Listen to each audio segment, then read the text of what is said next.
فطر ان تمام مسلمان مرد و عورت پر واجب ہے جو صاحب نصاب ہیں اور ان کا نصاب حاجت اصلیہ سے فارغ ہو، یعنی ضروریات زندگیہ سے اضافی ہے۔ صدقہ فطر کے لیے نصاب کون سا ضروری ہے؟ وہی جو زکوٰۃ کے لیے ضروری ہوتا ہے۔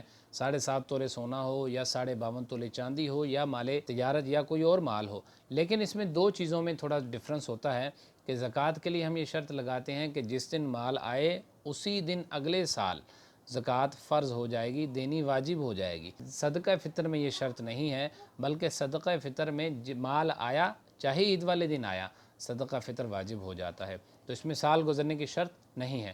دوسری چیز اس میں یہ ہے کہ زکوٰۃ میں ہم یہ شرط لگاتے ہیں کہ مال نامی ہو، یعنی بڑھنے والا مال ہو، جبکہ صدقہ فطر میں یہ شرط نہیں ہے۔ صدقہ فطر واجب ہونے کے لیے بالغ ہونا ضروری نہیں ہے، ایک دن کا بچہ ہے اس پر بھی صدقہ فطر واجب ہو جاتا ہے۔ یہ واجب کس دن ہوتا ہے؟ یکم شوال المکرم، جب صبح ہوتی ہے تو یہ فجر کے طلوع ہونے کے بعد سے صبح صادق سے یہ فرض ہو جاتا ہے۔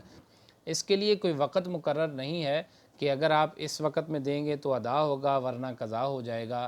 رمضان المبارک میں بھی دیا جا سکتا ہے، رمضان سے پہلے بھی دیا جا سکتا ہے، اور اسی طرح شوال المکرم یعنی عید الفطر گزرنے کے بعد بھی دیا جا سکتا ہے۔ اگر کسی نے سابقہ سالوں کا صدقہ فطر ادا نہیں کیا تو اس کو اب بھی دے دے گا، اس کا پھر بھی ادا ہی کہلائے گا۔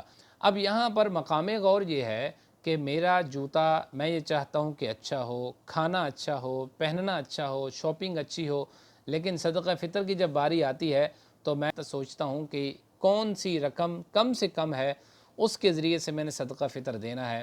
کہ پوچھتے ہیں کہ 100 روپے یا 125 روپے کے مطابق صدقہ فطر دینا ہے، لیکن زہ نصیب اگر میں جس طرح اپنی بقیہ چیزوں میں زیادہ خرچ کرتا ہوں اور اچھے سے اچھا پہننے کھانے پینے کی کوشش کرتا ہوں، تو اسی طرح میں اچھے سے اچھا رب کی بارگاہ میں دینے کی کوشش کیوں نہیں کرتا۔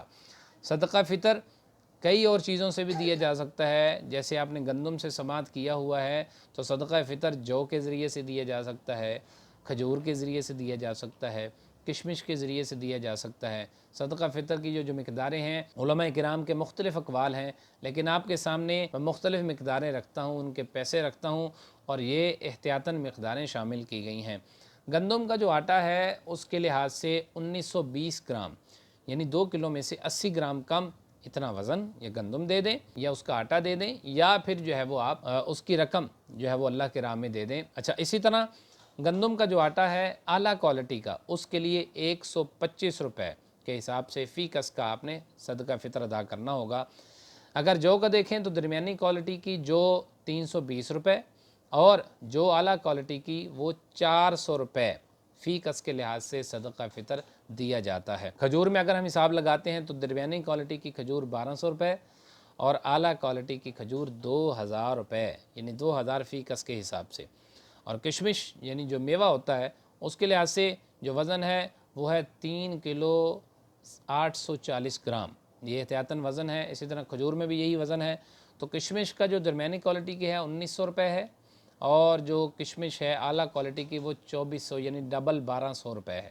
تو اگر کسی کا ذہن بنے کہ میں نے ہر چیز اپنی اچھی رکھنی ہوتی ہے تو میں صدقہ فطر بھی اچھے سے اچھا دوں، کیونکہ رب کی راہ میں دینے سے گھٹتا نہیں بلکہ بڑھتا ہے۔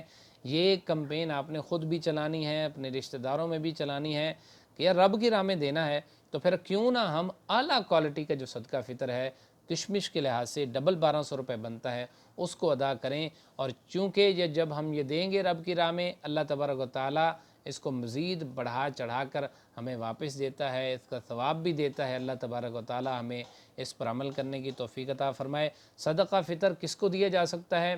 ان لوگوں کو جن کو زکوٰۃ دی جا سکتی ہے، اس کے مصارف وہی ہیں جو زکوٰۃ کے مصارف ہیں۔ صدقہ فطر مسجد کو نہیں دیا جا سکتا، اگر امام صاحب اس کے اہل ہیں، شریف فقیر ہیں تو ان کو دیا جا سکتا ہے، یا جو مدارس ہیں ان کو دیا جا سکتا ہے۔ آپ کی دعوت اسلامی صدقہ فطر کی مستحق ہے، ڈھیروں ڈھیر دینی کام کر رہی ہے۔ 8000 جو خون کے بیگز ہیں وہ فراہم کر چکی ہے تھیلیسیمیا کے مریضوں کو، 4 لاکھ گھروں کو راشن پہنچا چکی ہے۔ تو دعوت اسلامی کا ساتھ دیجیے، اس مشکل وقت میں صدقہ فطر اعلیٰ کوالٹی کے ساتھ ادا کیجیے، جتنی آپ کی وسعت ہے اس سے زیادہ دینے کی کوشش کیجیے۔ اللہ تبارک و تعالی ہمیں اس پر عمل کرنے کی توفیق عطا فرمائے۔ آمین بجاہ النبی الامین صلی اللہ علیہ وسلم۔